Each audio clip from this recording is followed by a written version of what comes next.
a young girl's first cocktail. We're on a boat in a pond with a duck in the afternoon sun. Shining sunbeams of me and ashes and beer and fish and mist and shit and vomit and a duck. One duck in the pond, dead center in the crosshairs of my bazooka.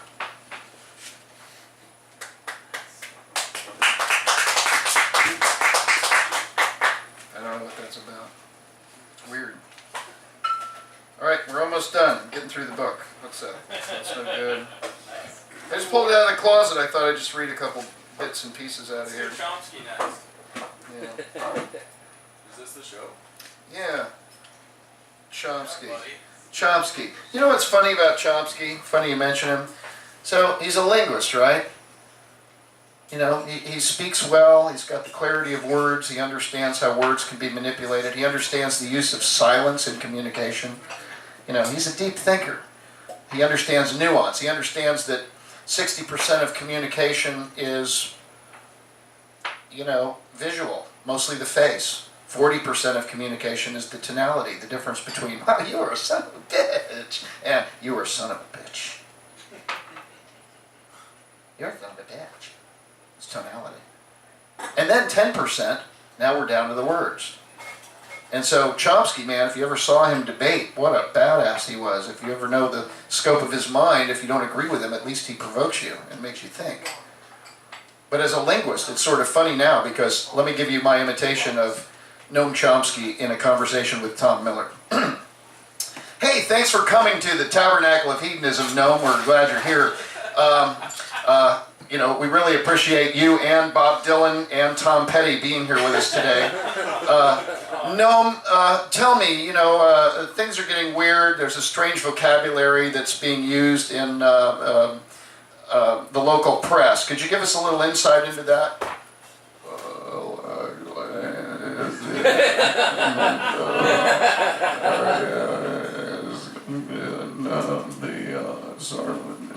Indonesia.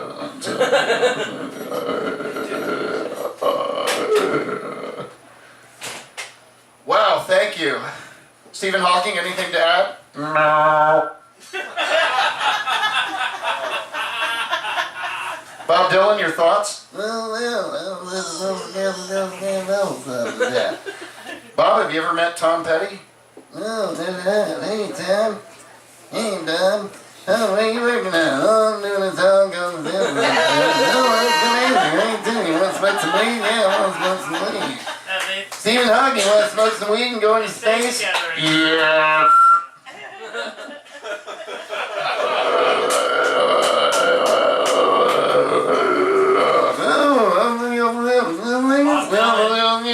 I don't think so.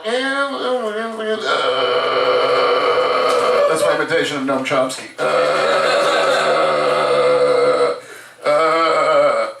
Thank you. Thank you very much. Yeah. Wow, he does imitations too? This guy's talented. Holy shit. Oh my God. I really got my money's worth paying to get in this joint. All right, well, I can't find another poem that's worth a shit, so speaking of shit, I'll read When Birds Come. It's a classic.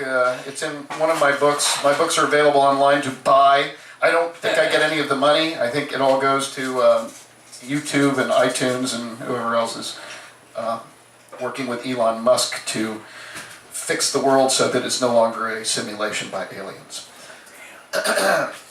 When birds come, they shit on my head. They shit on my head, right on top of it.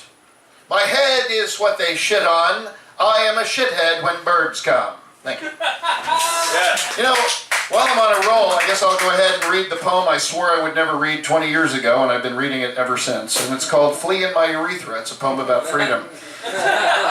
In my urethra, so goes the flea. Flea in my urethra, 1, 2, 3. Want to go wee, but it hurts when I pee. Flea in my urethra, flee, flee, flee. Want to get a pin and pick it out of me. Flee in my urethra, you are free! Yay! Bravo! You're so sensitive. Thank you.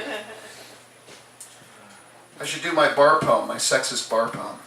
Yeah, sexist. We should do something sexist, misogynist in here before the women realize that we're so stupid and get rid of us. Blame it on Mr. Balls. Yes, it's for Mr. Balls. Mr. Balls, the ballsiest male figure that we have in the tabernacle.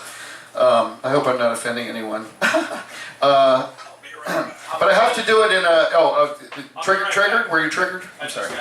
Yeah. Oh well. Which bathroom are you gonna use? All right. I'm peeing now. So I don't use bathrooms anymore. It's too genderific. I just pee now. I'm peeing now, actually. You know what they do in Mexico? You just use the bathroom like people. It's amazing. You know, these Mexicans, they have no idea what they're doing. You just use the bathroom like people. It's amazing. You go in, there's a bathroom there, you do what you need to do, and you leave. It's not a court situation. You know, people aren't being killed over it. Just do whatever you want. A lot of bathroom sex. Yeah, good. I think there should be bathroom sex. blowjobs, yeah. I think there should be sex everywhere at all times. Does that have a WNC on it? Especially in fine dining and also Denny's. Doesn't matter to me. Have sex wherever you want. I mean, look at what are you having today? Beans? Are you having sausage? You know, egg? Everything we eat is sex. I mean, there's nothing that isn't sexual in the world, except Justin Bieber. I don't know what that meant. I got it. I think we all got that, didn't we? Clear what you meant, yes. All right. Understood it. So, back to my misogynist poem. Here we go. And I have to do it in a racially charged way, so I'm going to imitate somebody from, I don't know, Irish, Scotland. It doesn't make a difference to me. They're the same people. So, Oh. are we having fun yet? Are we having fun? Oh. Galloping Wendy. This here is a Irish, Scottish joke made into a poem. I think you're going to like it. It's a fucking good poem. Galloping Wendy with smoothness and grace, why don't you come here and sit on my face? And there you can stay for the rest of your life, at which point I'll ask you, will you be my wife? But if you say no, a Galloping Wendy, or if you do not reply, I'll take you and beat you so you'll never mend you and forcefully dick out your eye.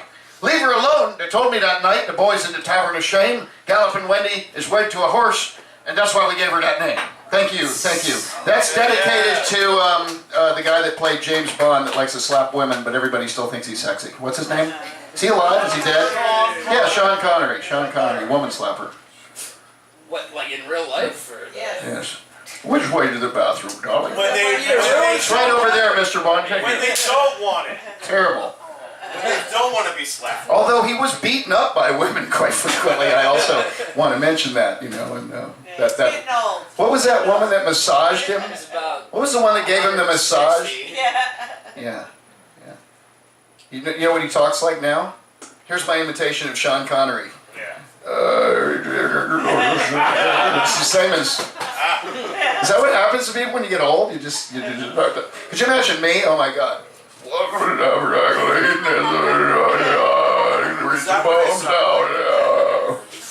that what's going to happen to my voice? Look what happened to it now. Isn't it harsh now? It's fucking hardcore. It's hardcore. All right, enough of me. Hola, ¿cómo está? Mexico, bien, gracias. Mi madre una vaca. Oh! My mother is a cow, for those of you who are paying attention. I don't know why I said that. It's the only thing I know. I was like, hola. They're like, hello, welcome. Welcome to the restaurant. What can I get for you? Mi madre una vaca. Estas las tienes grande para sundown.